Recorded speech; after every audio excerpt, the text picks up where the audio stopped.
Cell division की बात करें तो उसमें हमने इंटरफेज और एम फेज, इंटरफेज में G1S G2 और एम फेज में karyokinesis cytokinesis, prophase metaphase anaphase telophase cytokinesis. कुछ एक होती है G0 फेज, जिन सेल्स को नहीं करना revision quiescent stage G0 phase, which cells do not further divide exit from G1 phase, example heart cell, metabolically active cell but no longer proliferation. अगर बात करें हम लोग आई फेज तो 95% टाइम इसमें लगाता है, मोस्ट एक्टिव फेज होता है G1 phase, largest of I phase, gap between mitotic phase and DNA replication के बीच गैप होता है, cell growth and normal metabolism, most of organelle duplication हो जाता है यहाँ पर।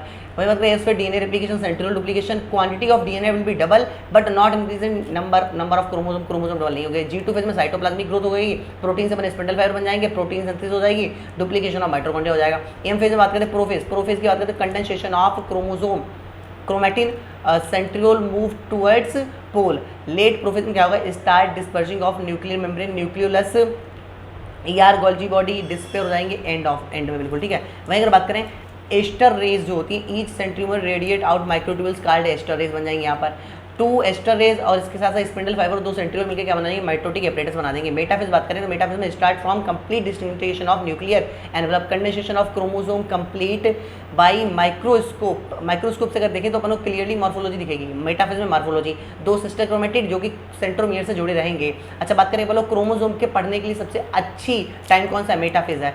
अब मेटाफेज में क्या होता है, अरेंज हो जाता है क्रोमोसोम किस पर, मेटाफेजिक प्लेट पर, each sister chromatid attach to spindle fibre with the help of kinetochore की हेल्प से जुड़ जाएंगे। एनाफेज बात करें तो sister chromatid separate from each other and form daughter chromatid बना लेती हैं। Daughter chromatid directed towards the pole के तौर पर डायरेक्ट हो जाती हैं। वहीं अगर बात करें एनाफेज के बाद अपन लोग बात करें तो भैया टीलोफेज में क्या होगा भाई, डीकंडेंसेशन क्रोमोसोम हो जाएंगे, lose its individuality, chromatin form group at both pole. अब बात करें गोल्जी बॉडी न्यूक्लियर एनवेलप दोबारा से आ जाएंगे। अब बात करें तो मेटाफेज में आप कैरियोकाइनेसिस साइटोकाइनेसिस में क्या होता है, साइटोकाइनेसिस में separation of cytoplasm, division of cell in animal, furrow method हो जाएगी इन प्लाज्मा मेम्ब्रेन में, और प्लांट में क्या हो जाएगा, स्टार्ट फ्रॉम सेंटर से क्या बन जाएगी, सेल प्लेट बन जाएगी जो कि रिप्रेजेंट करेगी बाद में मिडिल लेमिला को।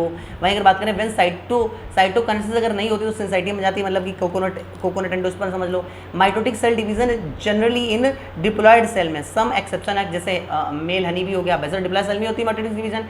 अगेंस्ट अगर प्लांट में देखा है तो हैप्लॉइड डिप्लॉइड दोनों करते हैं, क्योंकि प्लांट में अल्टरनेशन ऑफ जनरेशन होता है। तो साइटोकाइनेसिस से पहले पड़ी है। ह्यूमन सेल जो होती है 24 घंटे में डिवाइड करती है, ईस्ट की 90 मिनट में और ई कुलाई की 20 मिनट में करती है। ये देखो भाई एम फेज क्या है भाई, मोस्ट ड्रामेटिक फेज है। और बात करें तो इसमें 1 आवर की केवल टाइम मिलता है इसको। अच्छा भाई इक्वेशनल डिवीजन होता है क्योंकि भैया बराबर मात्रा में ही क्रोमोसोम आ जाते हैं। आगे बढ़े अगर अपन मियोसिस, तो मियोसिस जो होता है एक बार सेक्सुअल रिप्रोडक्शन करने वाले ऑर्गेनिज्म के जीवन में एक बार तो जरूर होता है। इसमें क्या होता है, रिडक्शनल डिवीजन, क्योंकि भैया 2 इंसेन हो जाता है। Meiosis ensure the production of haploid phase in the life cycle of sexual reproduction organism, fertilisation restore, diploid restore कर देगा।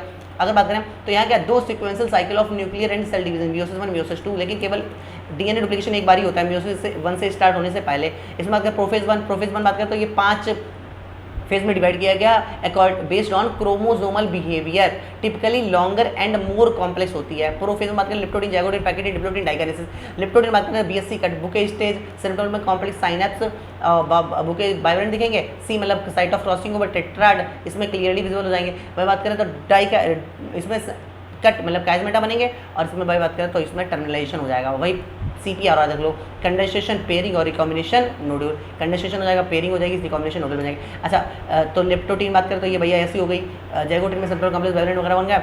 यहाँ बात करें पैकेटिन में क्रॉसिंग मतलब कि जेनेटिक मटेरियल का एक दूसरे में चला जाएगा। टेट्राड बने यहाँ पर, लेकिन क्लियरली विजुअल कहाँ हुए, यहाँ पर हुए आकर हैं। डिप्लोटिन बात करें तो काइजमेटा बनते हैं, इसमें डिसोल्यूशन ऑफ सेरेटोलोमर कॉम्प्लेक्स का डिसोल्यूशन हो जाता है, मतलब separation of paired homologous chromosome को सेपरेट कर दिया जाएगा। डाइकाइनेसिस बात करते हैं, टर्मिनेशन होता है भाई।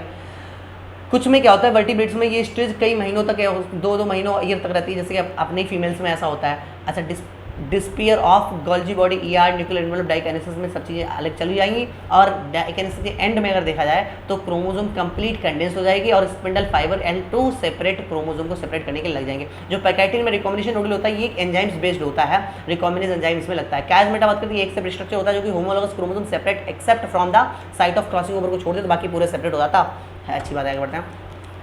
मैं बता मेटाफेज 1 तो bivalent arranged mid line, anaphase 1 separate homologous chromosome, sister chromatid attach through centromere. अच्छा अगर बात करें तो भैया एनाफेज में सिस्टर क्रोमेटिड अलग अलग हो जाएंगी, सेंट्रोमियर डिवाइड हो जाएगा। टीलोफेज 1 में बात करें न्यूक्लियर एनवेलप, न्यूक्लियोलस रिपेयर हो जाएंगे, ईआर गोल्जी बॉडी सब चीज़ें आ जाएंगी, मतलब एक एक बार न्यूक्लियस दो बन गया तो डायड ऑफ सेल अपन को दिखेगा। अब यहाँ पर कभी कभी क्या होता है कि क्रोमोटिन जो होता है डिकंडेंस हो जाएगा, क्रोमोसोम क्रोमेटिड में आ जाएंगे, लेकिन कभी कभी पूरा नहीं होता, क्यों? क्योंकि उसको पता है तुरंत ही मियोसिस 2 में अपन लोगों को फिर से कंडेंस होना पड़ेगा। तो अभी लिखा है in many case chromosome some dispersion do not reach extremely extend of interphase.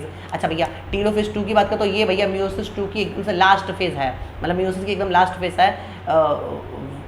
White telophase 2 in which two group of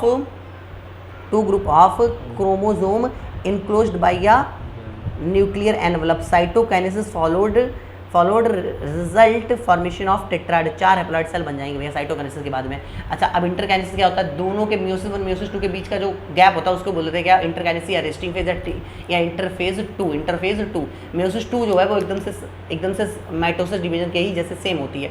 meiosis 2 बात करें इसमें इनिशिएट इमीडिएट आफ्टर साइटोकाइनेसिस के तुरंत बाद ही ये स्टार्ट हो जाती है। आगे बढ़ते हैं अपन लोग अगर बात करें meiosis is conservation of chromosome number. It also increase the genetic viability in the population of organism from one generation to the next generation. Variation are very important for the process of evolution के लिए बहुत important होता है। Check point होते हैं major G1s minor G2m होता है। सभी टीलोफेज में दोनों चीज़ याद करते हो, क्रोमोसोम और डीएनए का होगा केवल एस फेज में, और क्रोमोसोम एना और एनाफेज 2 में, एनाफेज 1 में कुछ नहीं होता। अच्छा सारे क्रोमोसोम चाहे जैसे भी हो, लेकिन वो हमेशा एक क्रोमोसोम में 2 क्रोमेटिड ही होंगे। ओरियन में 16 क्रोमोसोम होते हैं। Growth reproduction are characteristic of cell indeed of all living organism. तो देख लो भाई G1s G2 दिखाया गया आई फेज में, और एम फेज में एनाफेज प्रोमेटा एनाटीलो और साइटोकाइनेसिस भैया देख लो, और जी नॉट फेज में क्वेश्चन फेज जीवन से निकल जाती है कभी कभी। अच्छा प्रोफेज ईयरली प्रोफेज देखो भैया क्रोमोसोम वैसे पड़ा हुआ है, अभी थोड़ा थोड़ा डिग्रेडेशन होना चालू हुआ है। अब देखो लगभग न्यूक्लियर एनवेलप देखो चला गया है, और देखो कंडेंसेशन लगभग हो गया है। अब टेलोफेज में देखो भैया लग गए हैं स्पिंडल फाइबर, और ये देखो प्लेट पे लग गए हैं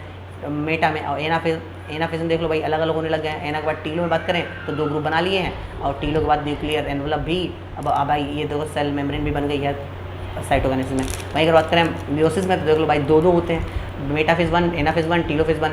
टीलो के बाद में प्रोफेज 1, तो प्रोफेज 1 में इस तरीके से लग जाएंगे 2 में फिर मेटाफेज 2 में देखो प्लेट लग गए सीधे फिर अलग अलग हो जाएंगे, और 4 सेल बन जाएंगी एन वाली हैप्लॉइड वाली। अब इसको याद करने ये ठीक है भैया मेटा जो मियोसिस वाले हैं उनमें सब में टोपी पहने हुए हैं, देखो टोपी सी लगी हुई है, नहीं टोपी सी लगी, जहाँ टोपी दिख जाए समझ लेना मियोसिस का है। अब 2 वाले हो तो मियोसिस 1 का है, और एक सिंगल का तमाशा हो तो समझ लेना मियोसिस 2 का होता है।